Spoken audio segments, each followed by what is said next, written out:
to another episode of the Fanzone podcast. Your home for all things Bolton Wanderers, up the Trotters, the Northwest's #1 podcast.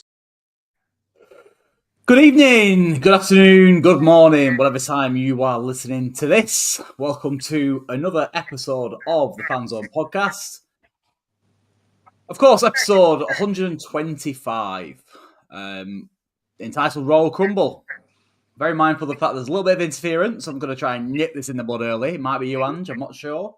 I was fine a minute ago. Yeah, it's weird, that. Very strange, but when we go live, I think it does cause a bit of a drama. So I think if we can all try and mute ourselves when we're talking, that would help that situation. Good evening, everybody in the chat. Ian, Pete, channel members, absolute superstars. Jordan, David, you're all here. Laura, legends. And everybody else in between. Just because you're not a channel member doesn't mean we don't appreciate you. Of course we do. Thanks very much for joining us so far. There's currently 54 people watching live on YouTube. So please do, as usual, get your comments in the chat. And tonight, that's going to be managed by my wonderful assistant, Mr. Christopher Dawson. So we'll start as we mean to go on. Chris, how are you this evening? Yeah, good, mate. Yeah. Bit tired after yesterday. Not used to it. But we move. As the kids say, we move. Yes, you and me both. I'm a little bit on the tired side today. Quite a bit of yawning. But never mind. It's all good. It's all for the wonderful Wanderers. Cough, cough. Ange, how are you? She's muted. That's what she is. This is it, isn't it? She's going to have to get used to it. Sorry. Yes, also tired. Even though I didn't do any of the driving, I am also tired after the drive yesterday. Must be really, really difficult sat in that back seat, Ange, you know, taking it all in and squished in the middle like the small child. Yes. For those who don't know, me, Ange, Chris, Eco Warm Chris, and of course Sam, all travelled down in one car to Reading yesterday. Ange, try and mute yourself, bit of interference as we've touched upon already. That'd be greatly appreciated. Long day, weren't it, Chris? Long day. It was, mate. Comments coming in from Ed. Tired equals hanging. No, unfortunately not.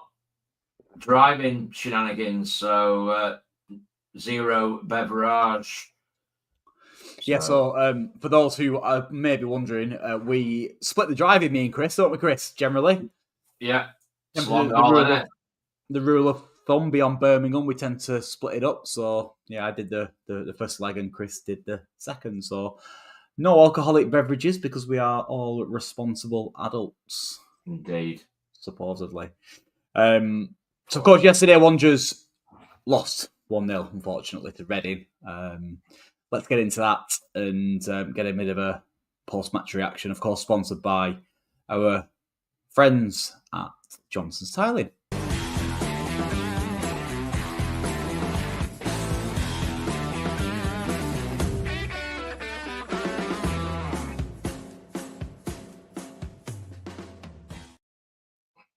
So yes, 1-0 yesterday to Reading. Bit of a Mark Isles call it Frankenstein type performance. I'll start with Ange. Ange, of course, had the privilege of going to the match yesterday with yourself. Stood there on the terraces and witnessed what was a first defeat for Mr. Schumacher. Thoughts? I think it was pretty much how I thought it would be. Obviously, Shuey's had no time at all with him. He's not even, I don't think he took a single session or anything with them yet. So they've got to kind of carry on as they were. There's been a lot of chatter about Jules should have managed blah, blah, blah, but definitely said in his presser that Jules and Andrew would both be there in the dugout alongside him. And I'm pretty sure between them they'll have picked a team. You don't know the lads. He's probably going to have had to take quite a bit of guidance for that first match. We definitely were kind of a Bolton of old, like before the last 2 matches where we didn't take our chances, and we had quite a lot. I think people are kind of rushing in with this, expecting people to be Premier League strikers on day one, and the lad's been out of. I mean, I'm talking about young Keon. He's not played for ages. Should he have come on? Maybe not. But then it's difficult when you've not really technically got another out-and-out striker on the bench. Vic was clearly struggling. He was on the deck a few times with that, I assume, groin issue. Do you know what though? Other than the fact we lost, I had a right good day. So we had a really good. The crowd was brilliant. Everyone that was there, we were really loud and proud, and we didn't stop singing from the second we got in there. And there were good things that happened on the pitch, and I thought we were so unlucky to end up with a stupid penalty being conceded to end up losing that game. Yeah, it was a tough one yesterday. Of course, Ange has to be reminded once again to mute herself. With regards to the game itself, I was of the opinion, having looked at the team sheet straight after, that the likes of Aaron Morley and Sabichon weren't dropped per se. I think he knows. Personally, in my opinion, I've seen a few people saying a bit of a daft thing to do to drop Morley. I'm not so sure he was getting dropped. I think he probably knows what he offers and knows his ability. There's several interviews of Schumacher during his time at Plymouth available on YouTube. Welcome back to the stage, Ange. And of course, on YouTube, you'll see that Schumacher has had interviews against us in the past. One specific interview, if you want to look back at it, was a 0-0 draw against Plymouth the season they went up.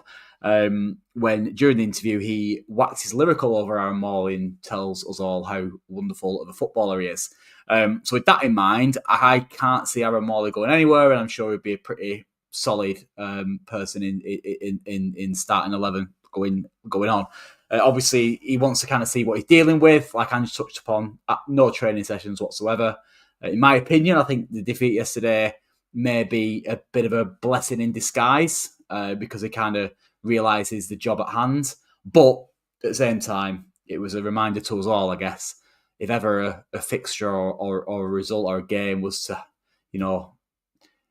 highlight our season, it was that particular one, weren't it? Because, switching off and kind of giving a goal away is weak, both mentally and everything else in between, which summed it up really yesterday, our season. But Chris, going to you, we've obviously got 3 on paper winnable games coming up. How important do you think that week on the grass for Steve Schumacher is going to be, kind of getting them ready for the next fixture at home next week? Yeah, just to close off yesterday and the rotation. This is something that we mentioned yesterday, and Chris mentions it as well. 6 games in January, fatigue does happen. Obviously, they've gone through a significant period of change and uncertainty with a new manager. So, yeah, I think this week is huge. There's no pressure. There is no pressure. Just get out there and just bed in. So, obviously, Schumacher came into the club on Thursday evening or Thursday night. His assistants were introduced on Friday. Friday being the day that we travelled down to Reading. And as you say, Darby, Tutt and Taylor were involved on Saturday. So, yeah, he's had a chance to observe. I think, if anything, maybe if he was sat in the stands looking down on it, often said that there's, obviously Big Sam used to do it, used to go up in the stand. Everett's done it when he's been banned. But it gives you a better sort of peripheral view of what's going on. But I like the fact that he wanted to get his designer trainer shoes dirty and stand on the touchline. And they weren't designer trainer shoes, Chris. He's a scouser. They were for Sports Direct specials. Them. They weren't none of this fancy representative stuff. I reckon they were Slaz them, yeah. Yeah. Or Lonsdale. Yeah, or Gold Digger. Yeah. But they had white soles, so he got grass on them. So fair play to him for doing that and getting down there and getting stuck in. But yeah, he's got a week now. I don't want to say an easy game because there's no easy games in this league. Next Saturday against Crawley, and he's got a full week to assess the players, to put his mark on it, put his stamp on it, tweak things. He said from the start that he's not going to change things radically. He likes the way that we play. It's the way that he plays. So he'll just tweak it. So, but like I say, Crawley, Shrewsbury, Orient, 3 games, which we should be going out to win now. And that should, given the unpredictable nature of this league, that should put us in the playoffs. So, yeah, not panicking. You'd like to think so, yeah, especially because a couple of teams around us are obviously a little bit indifferent at the moment. Well, I guess including ourselves and Huddersfield as well, and a few other teams are wobbling a bit, aren't they? So, David asked, channel member David, legend, thank you. How bad was the pitch? It was awful, David. Absolutely terrible. It was the first thing that I noticed when I walked into the ground. I actually asked one of the stewards to the side, I said, is it always like this? And basically he said, yes, they've no money to invest in the pitch and the maintenance of it. Very little funds to do that. So that's one of the things that's kind of been, taking a hit. So it doesn't really surprise or shouldn't really surprise us that it's a bit of a mess. But at the same time, it's the same for both teams. Which I guess, might lead into what Chris mentioned earlier about fatigue, I guess. We've played a lot of games. They can maybe kind of use that pitch. Draws, who knows? But it's February. I mean, ours ain't massively amounts better, to be honest. Certainly on our near side. You know what? This early on, the ink's still wet on his contract. I don't want to be pulling out any level of excuses or pitches or the fans were too noisy. I don't want none of that anymore. I just thought we'd drawn a line under everything and we're moving on and we're moving into an exciting time for the club with a brilliant new manager who we're very, very lucky to have. And I said it last night. It's like already one game in and he's not even had a game. And it's like you feel like a happy clapper again, having to support him and back him. Pathetic. Yeah, listen, we'll get into that. I've actually highlighted a few tweets on my banter section, the old catch of the week, to highlight exactly that point. So we won't kind of get into that too much. No, but, I had to stop there, Col. I was going to go off on a rant then, but I stopped. Yeah, no, I anticipate that. But listen, there was a few okay performances yesterday. Again, all subjective, all opinion. Please do get your man of the match in the chat, but we'll hand over to Ange for the segment, and sponsored, of course, by our friends iHeat.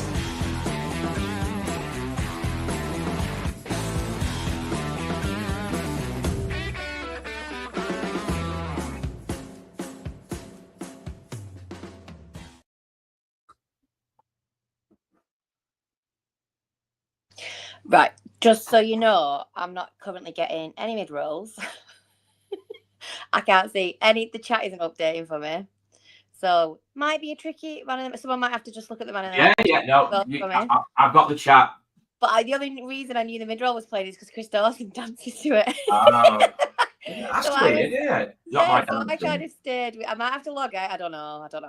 You'd be right. Anyway, I'll wing it. Be fine. Yeah, so as per the rules of the game, stick your vote for man of the match in the chat. We'll go around the panel. if you'd like to elaborate on why you voted for who you have, then feel free. We'll like an elaboration. But yeah, we'll go around and see who we give our man of the match to. We'll start with Mr. Dawson. So I'm just going through the chat. There's quite a mix in here. We've got Georgie T, Vic, Will Forrester, Jono, quite a few. For me, I would say someone who surprised me actually, because I expected a bit of a powder puff in midfield, and I just don't think he is. He's not exactly a crunching tackler in there, but I thought he wanted the ball, and when he got it, he was pretty effective with it. He found space. He's got good 360-degree awareness. He's a pretty all-round package. You need to get his hair cut. And that's Joel Randall. I thought he was excellent yesterday.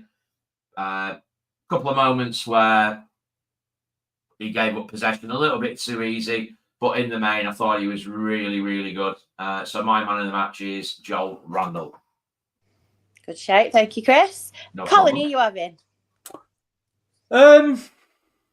I thought Owen Toll was excellent, considering the fact that he's been out for many, many months. Again, similar to what Dan said, I thought George Johnson again was really, really good.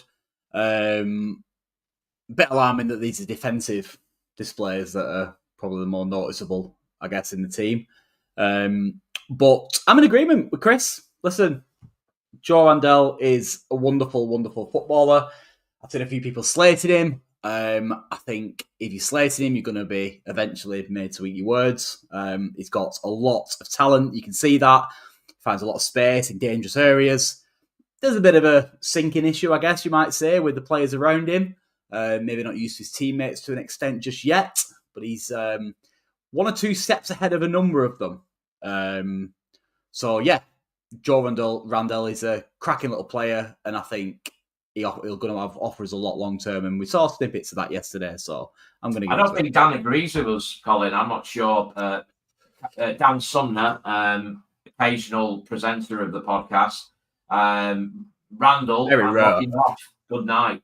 And Good night. It's all about opinions, isn't it? It's all about opinions. They're like anuses, aren't they, Colin? Everyone's got one. Exactly. He's listen, good footballer. Some smell better than others. Randall, not Dan. Yeah, absolutely. So brilliant. So 2 votes for Joe Randall. I also thought that Tolly did brilliantly well coming back after his injury. I thought he would be on the bench yesterday, but boom, chuck him in.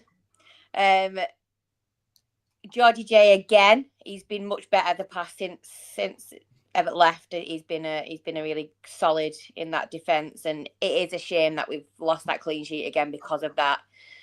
Sorry, I'm just laughing at Dan. He's not wrong, is he? You lost that clean sheet because of a penalty. It's because we had such a terrible defence for the majority of the season, and they just started to kind of chip it back up to shape. But I too, and more so than anything else, because of how much it annoys Dan Sumner, I'm going to go with Joel Randall as my man of the match. Angela, how controversial.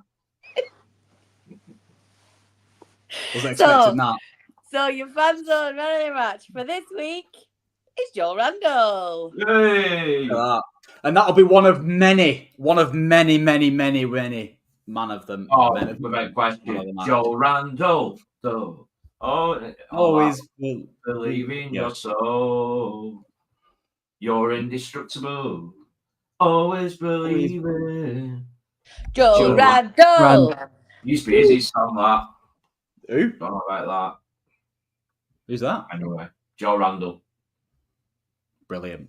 Special well done to the fans yesterday, by the way. I know obviously a lot of people on social media who weren't in attendance noticed how loud the fans were, and I thought we were absolutely fantastic.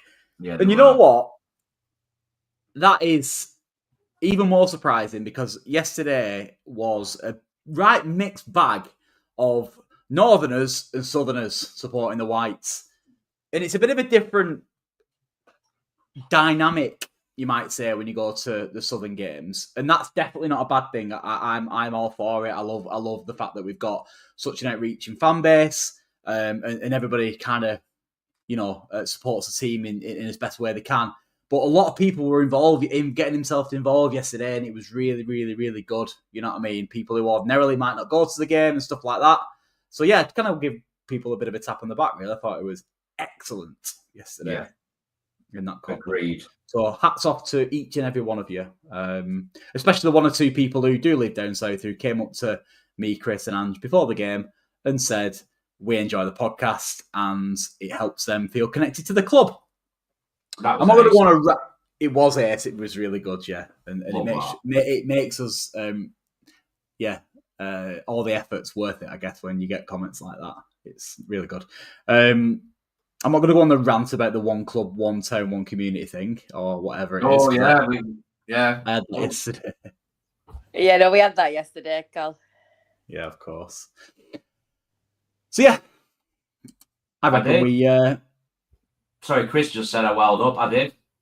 Go on, tell people, Chris, if you want. Go for it. I can't, because I'll well up again. So we had one particular instance where we had a gentleman come up to me and Chris before the game and said basically that he lives down south. He's been a wanderer all his life through his dad, and he watches the podcast or listens to the podcast, and it has helped him stay connected to the club, but also get his lad to be a Bolton fan, basically, because he listens and watches to the podcast, and his lad, who's, I think, what were we like, maybe 11, 12, something like that? Yeah, something like that. He's obviously inquisitive and wants to know more about us as a football club, and he fell in love with the Whites. So, we've managed to get another fan by doing the Fanzone podcast. So, that, in a nutshell, is what happened. And such lovely people as well, which is always a bonus. Yeah, absolutely. And speaking of lovely people, let's get the stats on.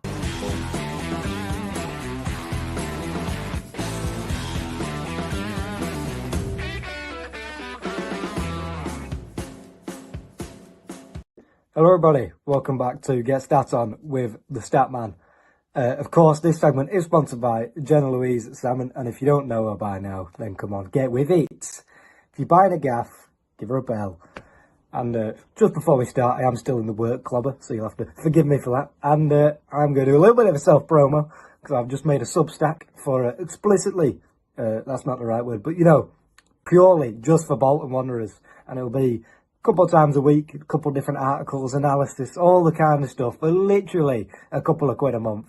So, that's nothing. So, if you like my writing anyway, I'd really appreciate if you could check that out. But we'll move on to the footy, because let's be honest, no one really cares about me. You're playing Crawley on I believe it's the weekend, and Rob Elliott is their manager, of course, the former goalkeeper, and I just found that quite interesting. He's only 38 as well. But to be honest, his record at Crawley doesn't look great. He took over in October, and he's managed 23 games with a points per game of less than 1. So, 0.87 to be exact. So that is not great. They're actually 22nd in the league, and they've only won one game in their last 8, which happens to not be the last one, the one before. Against Mansfield, they won 1-0, and they did just get beat 2-1 by Wrexham. That isn't the worst result in the world, because they are all right, to be fair. So maybe they are on the up, but still, they don't appear to be the best, do they? And apologies if any Crawley fans are watching, and I would also like to apologise for definitely jinxing this game. They usually play a 3-5-2 with one striker dropping a bit deeper to help keep the ball, and keeping the ball is key for Crawley. They love possession more than bloody scoring, to be quite honest. They're second in the league for most possession a game with 56.9%. So, that is obscene. But the problem with Crawley's possessions, they have it quite deep, and they don't even really have it in the opposition half, to be honest. Like, in the Wrexham game, they made 451 passes, which is already pretty mental, with 262 of them in their own half. Push up the pitch, lads. You know what I mean? Get in the opposition's half, and they might be all right. their keeper is usually forced into quite a lot of saves because their tackling and intercepting is quite poor. And their goal scoring is also pretty bad. So, to be honest, it should be a comfortable win. But I won't say it too loud because I will jinx it, let's be honest. The main part of Crawley, that makes Crawley, is I said Crawley too much then, is how much they like to keep the ball. And I have just said that. But we're going to look at the screenshots here. And I should say, it doesn't always work playing out from the back and keeping the ball as much as they do. But when it does, by God, it is beautiful. So we'll have a look here. These are from the Mansfield game. They're all one clip, and I have just broke it down into screenshots so we don't get copyrighted. So the first screenshot should be on the screen round about now. And the centre-back starts with the ball at the back, and you can see there's not really a passing option, to be honest. All the players nearby are marked, and Mansfield have committed a lot of players to the press. Probably too many, as you're about to see in the coming seconds. The second one should be on the screen about now. The centre-back fires a pass into midfield, and I will say it's an absolutely cracking pass. And he literally takes 6 Mansfield players out of the game with one pass. That just can't happen at any level of football, never mind professional League One football. So yeah, he has literally just passed it into midfield, and near enough the whole midfield and attack is gone. And we'll move it on to the next one now. The bloke who received the pass literally touched it twice. One to take it past the player he was marking, and another one just to get it out his feet, and he's on the edge of the box. One pass from the edge of his box to the edge of the other box is a little bit mental. And you can see who he's about to pass it to. We'll move it on to the next one here. He passes it wide to the winger, who's got a perfect shot, or he's got perfect opportunity for a shot. It's right in his stride.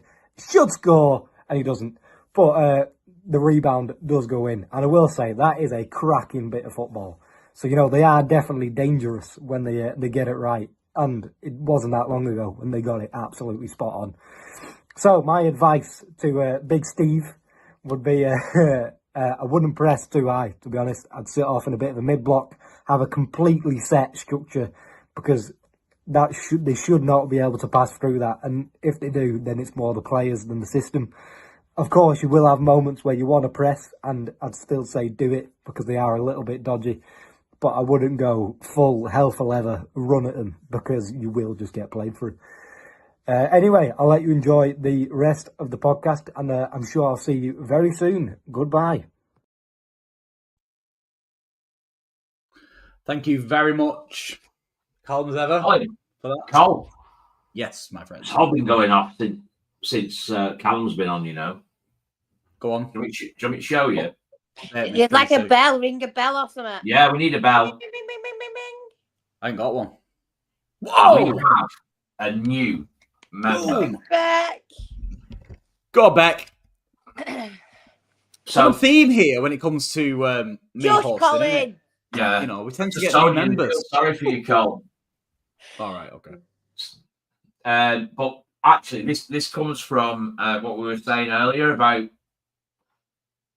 supporters from outside of the community, as it were. Yeah. So Beck has put in the comments, a new member, your comments about Southern Wanderers or those in exile is lovely to hear. As a wanderer in Wales, I completely agree with what those fans said about the pod keeping them connected to the club, which is unreal. So I've got a little favour to ask everybody in the chat. I appreciate that a lot of the answers will be Farnworth, Bolton, and surrounding areas. I get that. However, if you could all, without exception, in the chat, put where you're listening from and where you're from. One word or two, obviously, if you're from Little Holton, for example. But yeah, just where you're from in the chat. Go. I'll start with mine, as you all know. Thanks, Mal. And whilst we do this as well, I'll tell people a little bit about the conversation that we had yesterday.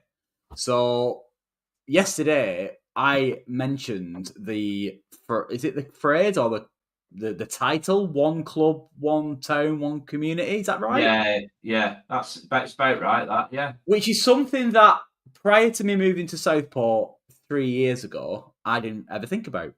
But having moved over here, I questioned that particular. I mean, I'm going to stop what I'm saying because it doesn't really surprise me, any of this. I questioned the title. I think that needs to be addressed. Ange, have you got an opinion on that? I know you live next to the Reebok, but... No, I literally spit on it. I spit on it from my front door. But I absolutely agree. I agree with what you said yesterday, Colin. I'd never thought of it, living in Bolton and so close to this, driving past the stadium every day, shopping at Tesco next to it pretty much every day. I'd never thought of it like you explained to me yesterday. And the one club, one community thing is right, because we are one community of football fans. Yeah. But the one town thing, no, we're not. Look Beyond how that. many towns we are. We're so many towns. Clearly, Florida, Texas is not neither of them two are towns, and I mean, far from towns. This is madness. So we got Banbury, Oxfordshire. Francis. Louise is from Oldham. We knew that anyway, Lou. Don't tell anyone, Lee. We won't tell anyone. Don't worry. Walked in for Jordan. Of course. Phil is in Stockport. Leslie, of course, is in Farnworth, home of Julian Darby, of course. Chocho is Kersley. We've got Bromley Cross. We've got Lostock. Usual.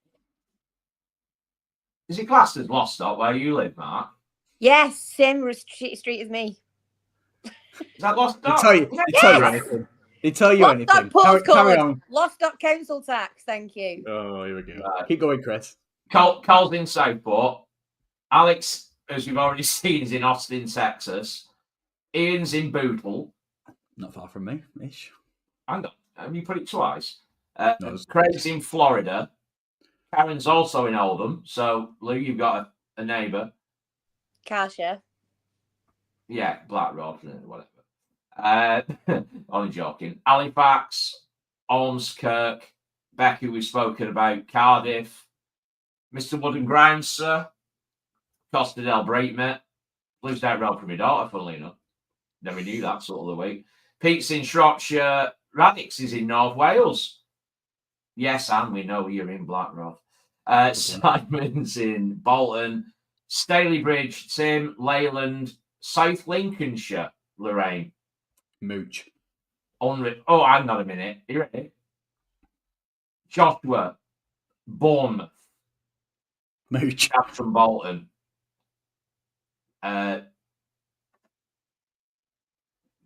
Partington in Trafford. From South Wales, but live in Farnworth. Anyway, you get the point. So, Colin, your point. Yeah. It's pretty relevant. It needs addressing, Mrs. Britain, or Ms. Britain, or whatever your title is. One town, but a broader community. No, not one town. No. Well, we are, aren't we? But no. One community. No, for me, we are the community. The community yes, is the community is the fans. So yeah, then. How's about this then? So obviously think about the club strap line and think about Colin's point and think about the little bit of a straw poll we've just done now to find out where everybody is. Quite clearly, not everybody's in Bolton, far from it. Have a think. Put it in the chat, DM us with it, put it in the comments on the pod, whatever, and just think about a different strap line that the club could use to basically prove this point, which we have just proven, without question. One club, one community, one planet Earth. Louise, continental wide. It does work, I guess. We're massive. We are massive. So there you go. So a little bit of homework for you all. So, but thank you all for putting that in the chat. It's a massive help. Maybe we'll get HR to email the club and say we did a straw poll. Yeah. Rest of the fans. You're one town. Oh, hey up. Hey, up, One Bert. podcast. Thank Bert, you. what another blinder, one club, one community, one podcast. Excellent. Love that. So there you No, go. but yeah, that's not a bad idea, actually, though. Emailing the club, maybe. I don't know, because we are somewhat of a very, very, very small voice of Bolton Wanderers Football Club. But maybe that's one for HR to get his teeth stuck into and dropping them a message. Telford. Gotcha. Yeah, I mean, Dan BL7, but Dan, hibernates across both Southport and BL7, doesn't he? So he's a bit of a hybrid in that respect, isn't it? Yeah. Hybrid. There you go. Anyway. There we are. Wonderful. Good insights. Let's, what do you reckon to do a little bit of the catch of the week and see what people have been posting?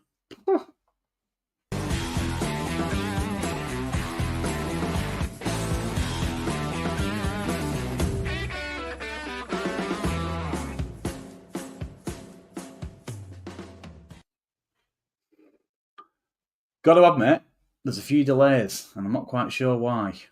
There it is. Excuse me. Catch of the week this week. I wanted to highlight a few posts that I've pulled off social media, and these are negative Nigels. And negative Nigels that are completely unblooming necessary. Only a matter of hours into our new boss's tenure. Not only that, new players within the squad, yes, who have made mistakes. But come on, use your noodles. Excuse the F-bombs as well. Ding, ding, ding. Are not that podcast. But Chris, give me your steer and your opinion on these posts. And I know that you're very, despite the fact that you try not being, you're very Twitter or very X oriented, aren't you? I'm just a bit of a lurker these days. You're a lurker. You're a watcher, aren't you? Yeah. But we will get to David shortly, of course. We'll address that right now. Before I go into this, David Jones has become a YouTube member, and we love a member. We love a member. David. David, two members in one podcast. It's not because of Colin. Can you please tell him it's not because of Colin? Yeah. Yes, it is. Put a little bit in I know, there. and do you know what he actually just said as well? I was going to pull him up on it. I'm not that podcast, he said. Not we. Is that what you just said? Yeah. I mean, it doesn't really surprise me. And it shouldn't surprise you either, to be honest. Freudian slip. If ever I heard one. Right. Anyway. What do you want me to talk about? Oh, this. Right. So, Keon Atete, our 29, who's got a belting song to the tune of Spirit in the Sky. Was that a Brandon Spesh? By Doctor and the Medics. So whoever came up with that, I salute you. It's a belter. Matty says, Atete, it's because of Cole, stop it. Atete, well done, Markham. What a signing. I detect a slight hint of sarcasm in that. Right. And obviously there's a face palm in there as well of an emoji variety. He's been with the club 2 days. He played 20 minutes. He's played about an hour in a year. Whatever. I don't know what he's played. He's not played a lot of football, has he? 3 different interviews. Is that Colin's cat in that picture? Looks like My Lily, yeah, it does. Yeah, it's like Hitler. I've lost my train of thought now. Yeah, I think the point I'm making is I think you might be a little bit early to judge him. Don't know about you.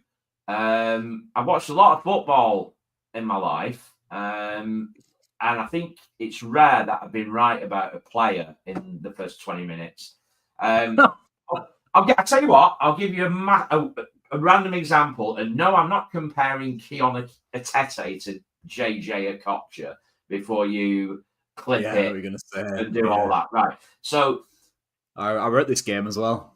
JJ Okocha's debut was versus Fulham, and he was at Loftus Road whilst Craven Cottage was being renovated, and we got slapped 4-1.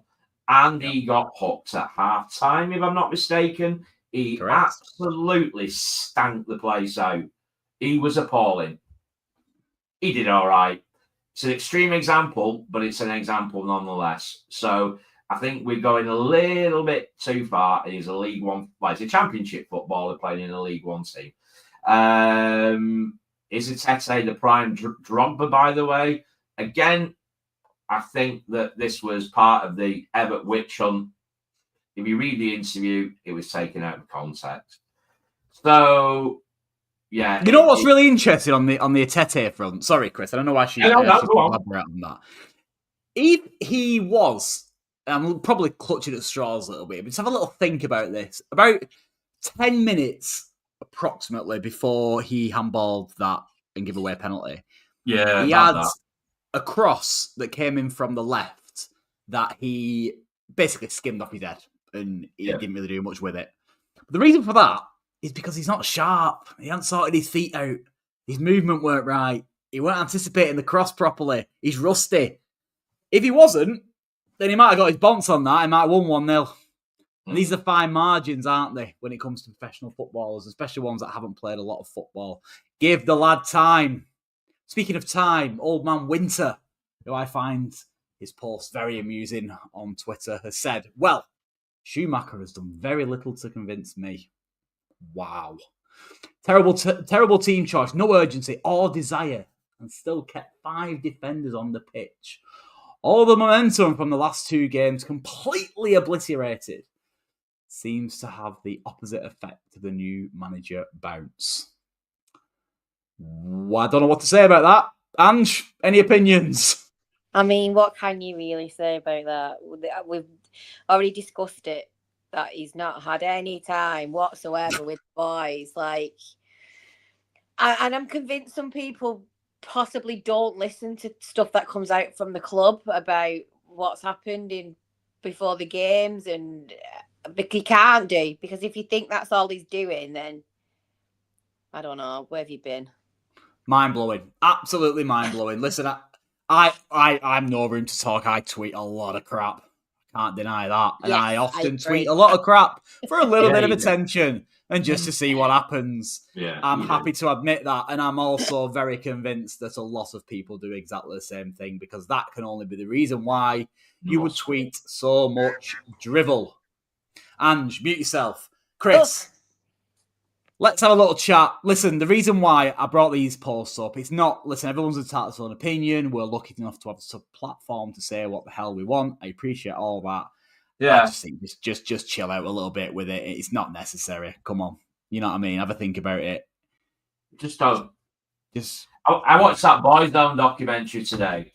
Whoa. So I was telling Andrew before, and there was a lyric that jumped out from that documentary. Can you guess what it is? You say it best when you say nothing at all. Wow. How deep's that? Very. You know, very, very deep. Yeah.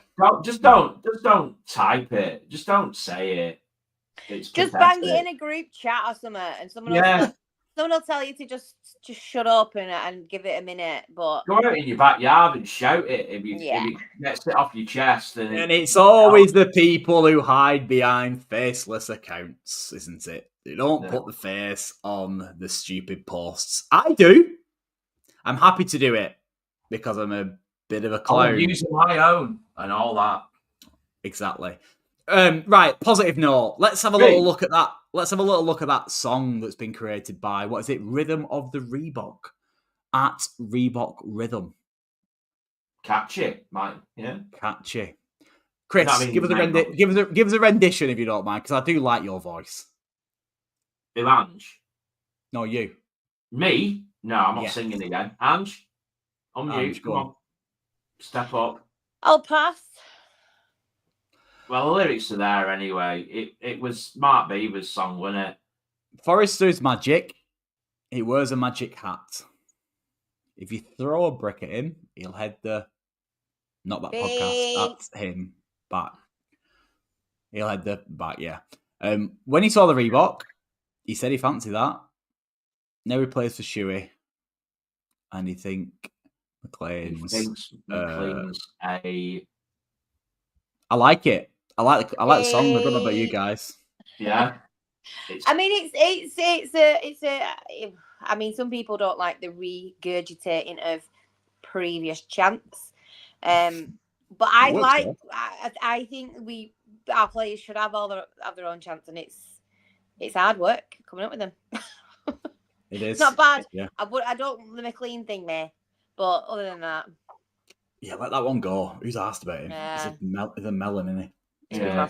proper melon. But yeah, But I don't want to sing about him. Thank you. No, 7 out of 10. Change No, the last line. If Reebok Rhythm is what he called, could just change the last line for us there, I think we might support it. If you're listening, watching Reebok Rhythm. Whoever you are, another face looks accounts.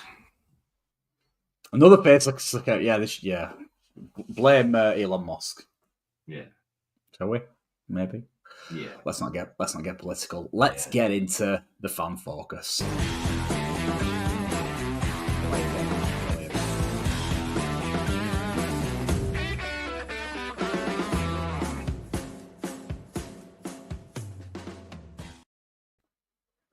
Quite a few this week.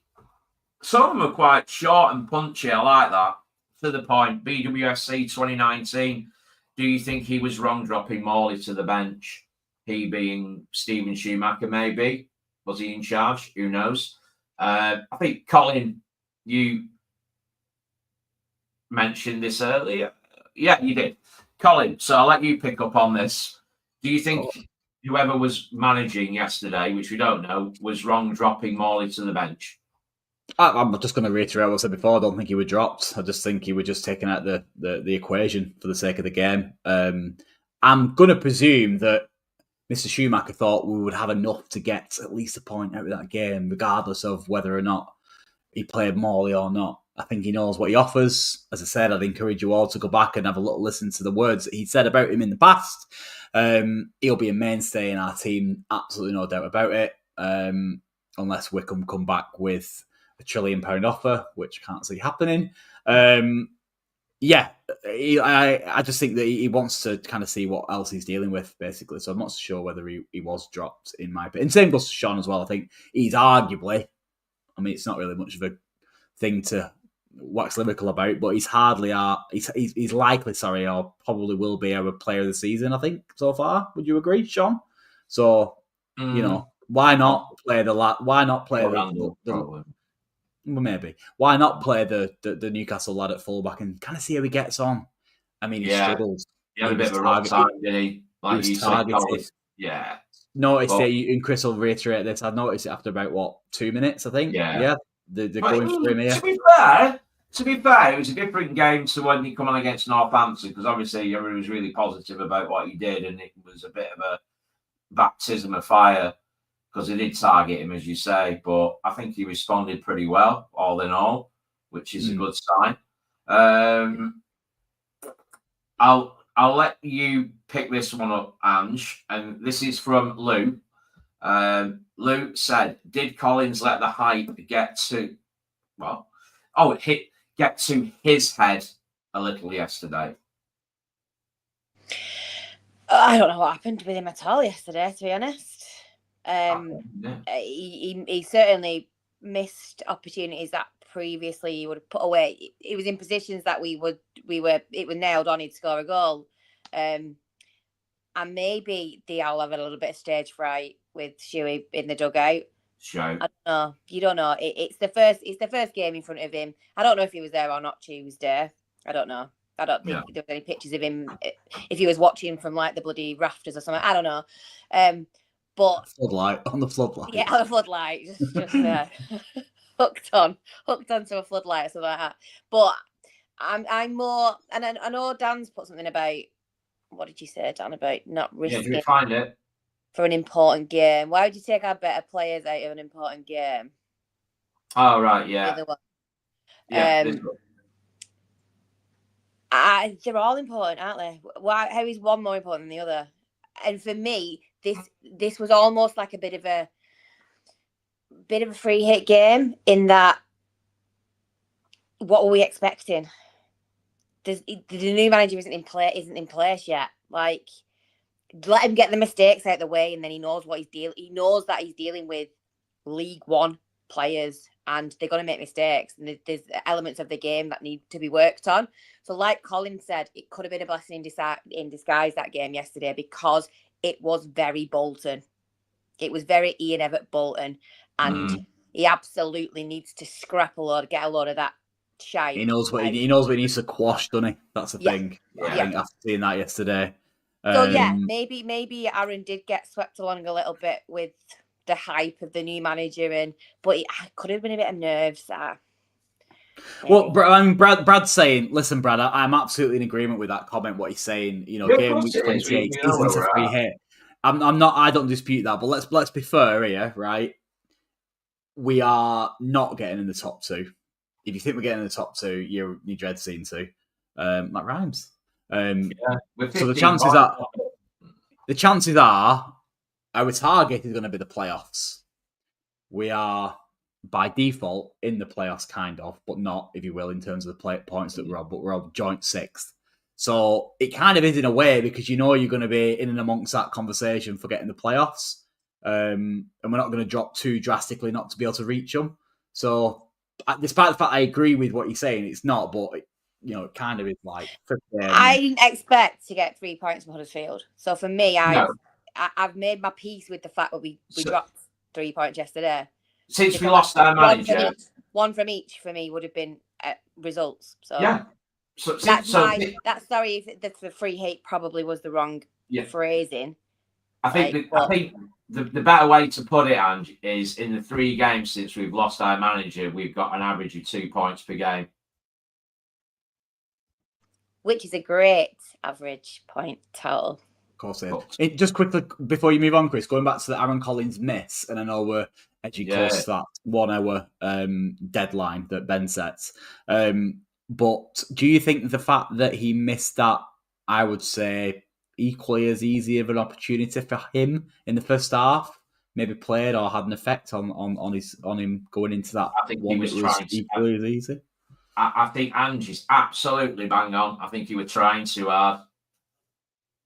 I never thought of that until she just mentioned it with Schumacher being there. Is he, Dion going, whatever. But he's normally... That boy knows he is pretty much the only striker we've got, because Vic's just not contributing at all. Yeah. So it's a lot of pressure.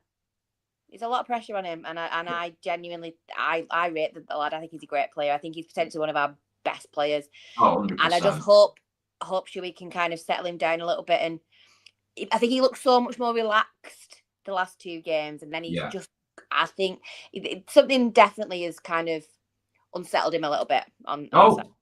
Sorry, Ange. He's here. The gentleman and his son who we met yesterday, it's Phil. Thanks, Phil. We hope that you caught the bit earlier, because it caused quite a conversation. So thank you again, you and your son. It was a pleasure, an absolute pleasure to meet you both yesterday. Absolutely buzzing still off that. So thank you very much. Thank you. Chris was talking about it on the way home as well. So it was really emotional. Son's Day, once in, never out. Love it. Good man. Hope to see you again at another away day soon. But I think with Aaron, look, just let him play. Don't get on his back. So, and we'll finish with friend of the show, Jordan. Not going to batter the lads, as we did play well. Just not clinical when chances came up. Have we got too many similar-minded players in midfield?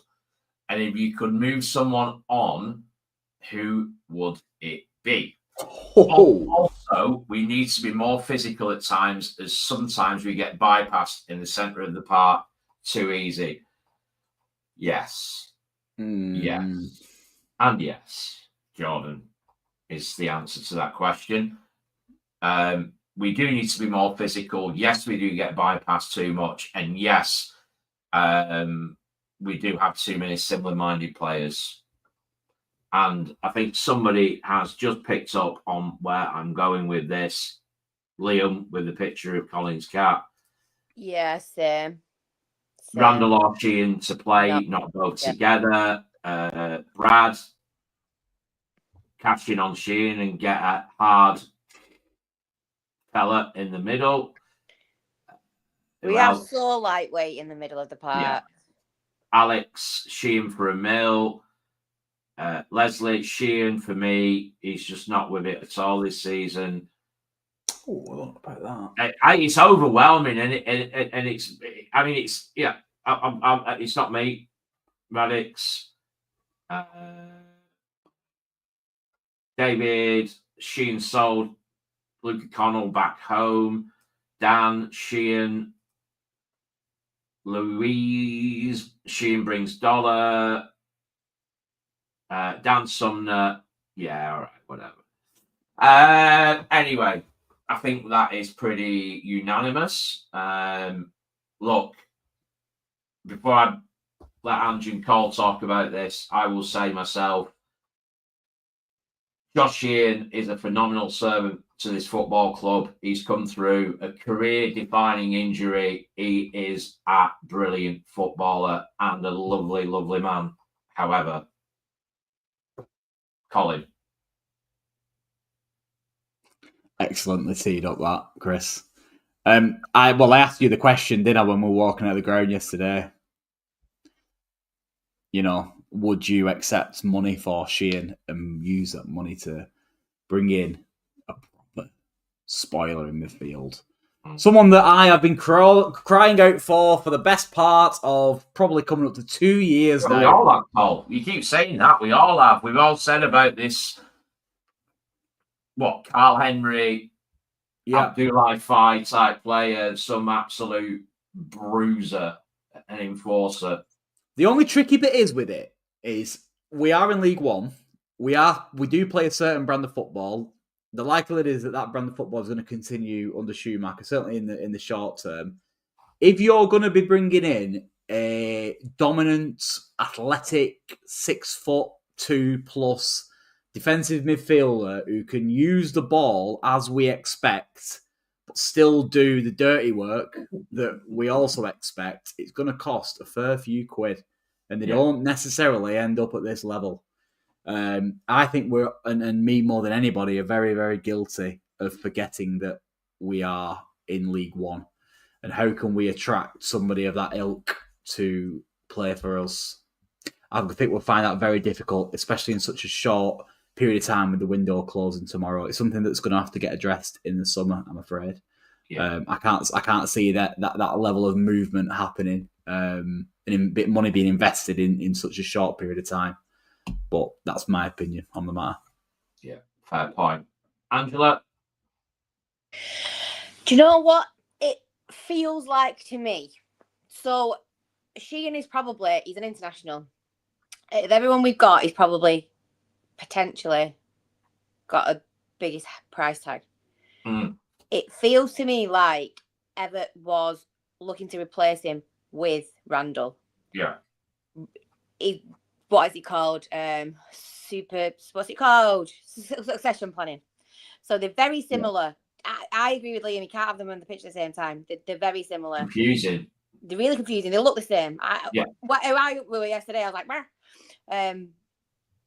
and for me, it's like probably clubs have been sniffing around him for a while. So he wanted to get somebody in ready for him to make that move on. So yeah, for me, it's get some money in. Love the lad. Think he's great. Yeah. Proper sound fella, as well as being a lovely footballer. But for me, we've got to start getting some cash in before they lose their value. I think what you just described is a similar scenario over a slightly longer period with Dion and Aaron Collins, that there's a certain yield with a player and then and it's the same principle. I totally agree with you. Let's pick ourselves up very quickly, because I know we're coming to an end, but let's pick ourselves up and put ourselves in Josh Sheehan's shoes. As we know, most people will know, because his missus is very, very active on social media. They've got 2 kids, yeah? Mm-hmm. The daughter is of an age that is going to be, if she's not started already, which I'm sure she has, is starting primary school. They've obviously just had another little boy, who in no time is going to be going to school himself. If an offer comes in where he gets to go back to Wales and plays for Swansea, a club that he started at, may I add, do you think he's going to turn that opportunity down, given what I've just described and how important it is to make sure when you've got a young family that you are geographically in a stable place, not only from a educational point of view for your children, but more importantly, you might say, from a support system perspective as well, when it comes to bringing a child up, as I'm sure yourself and Ange will reiterate, Chris, how difficult it is to kind of get that balance between work and home life and support and all that jazz that comes with it. Because for me, where I'm sat, he would absolutely, twice on Sunday, jump at that opportunity to relocate back to Wales. South Wales as well, where of course he is from. Yeah. And he, not like it makes a big difference, but he'd go with our well wishes. It'd be, it's just the right move. But it's the right move for everybody concerned as well. And if it did happen, I mean, you do what you want. You say what you want. Of course, you do. It's your opinion. Do what you want. But I would hope that the majority of you would, support that decision, because I think a big decision, a big angle of that, if you want to say that, it would be that decision of his family, I would suspect. Yeah. So absolutely agree with every word, because he's getting to that. He's like coming up for 30 now, is he? He's 30, so yeah, pretty much. Yeah. They're going to be. They're constantly planning for, I assume, how long they're going to be playing, and being able to be close to home and family when these kids are tiny and they need a bit more support, then absolutely it's a no-brainer. Yeah, and Eleanor, I think she might have even mentioned it a few times on stories and stuff like that on Instagram, that they do miss home. I've noticed it a couple of times in maybe like, I don't know, 12, 24 months, in, recent times that she's kind of said it. So, it's a big thing, isn't it? Yeah. So thank you for that, Jordan. That is a belter. And it also concludes this week's Fan Focus. Thank you all. Wonderful. As the ticker says, please don't forget to like and subscribe. We've had 192 people watching, and Ange wants to say something. I do want to say something. Let me speak. Just before you do all your show spiel, why don't you come and sleep out with us? Oh, pardon? I wonder where you were going with that then. Lovely Laura, who watches week in, week out, and Andy have joined us in our quest to sleep the night in the stadium. But why don't you come with us? Let's raise some money together. The more the merrier. Sign up. Let us know if you want a link. Yeah. Definitely. I mean, what an opportunity. I mean, you won't get to see Colin in the morning because he ain't doing it. No, I'm not doing it this year. Listen, I'm happy to admit it is exactly what it says in the tin. It's tough, really tough. I struggled last year with it, and I did it to try and raise money, and we did do a really good job at that, but I found it really, really hard. So there you go. Yeah. Brad's up for it. So that's you signed up, Brad. Right, hang on. Send them the link. It's Friday. It's the night before. Who do we play at home? Rotherham at home, isn't it? Is it Rotherham at home? Towards the end of March. Friday the 21st of March it is. There you go. So Rory's up for it. Let's have a look. Yeah, you can bring booze, Lou. Hang on a minute. What's that I hear you say, Jordan? What about the giveaway? Watch this space. We got something big. We're cooking at something up. Yes, we are indeed. The pot. So watch this space for a big giveaway on that. Certainly not forgot that one, have we? No, definitely not. Right, there you go. So get your sleeping bags out, one and all, because you're coming sleeping at the stadium. No knee sliding for Ange. No. No knee slide. I honestly, I said this to Ange yesterday. If she does it, fair play to her, and I'm sure she will. But I was saying that Colin doesn't think I'm going to do it. So I said Nah, I'll do it for 2 nights. I'll do it. just both prove me nights. wrong. I can just envision Ange in a sleeping bag trying to get across the pitch and escape through the tunnel. Come back rolling across the pitch. Yeah, rolling across the pitch trying to get out and go out back home at about 2:30 in the morning. God. No, it's tough. But if you can't do it or you don't want to do it and it is hard, I'd encourage you to do it because it's an amazing experience. But obviously, we're going to be putting a lot of stuff out there for sponsors and stuff like that, and that is equally as important than actually doing it. Sponsoring us and the money going to such a wonderful cause. As I said already, 187 people have watched tonight's episode, and I'm sure many, many, many more will watch it back and listen to it back as well. Please do like and subscribe to the podcast. It does a lot of good for us, really, and helps us get in the eyes and ears of all the Bolton fans, as they always say. Give us a review as well if you listen back on Apple or Spotify. It's really important that we get that algorithm boosted. Thank you very much for those who have joined us tonight. Thank you very much for the new channel membership, of course, of David. And, of course, not forgetting Beck down in Wales. You absolute legends. I'm going to be jumping on the group chat now and winding them up, saying how wonderful I am at hosting, because that's the reason why you have joined. In my mind, that's the reason. I'm sure it differs, of course, from that, but a few head shakes from the guys and some scratching of noses. Have a great week. Let's hope Chewy does some magic on the training grounds. You know it. Come on. And we'll see you on Thursday for the preview. Ta-ra. Up the wire.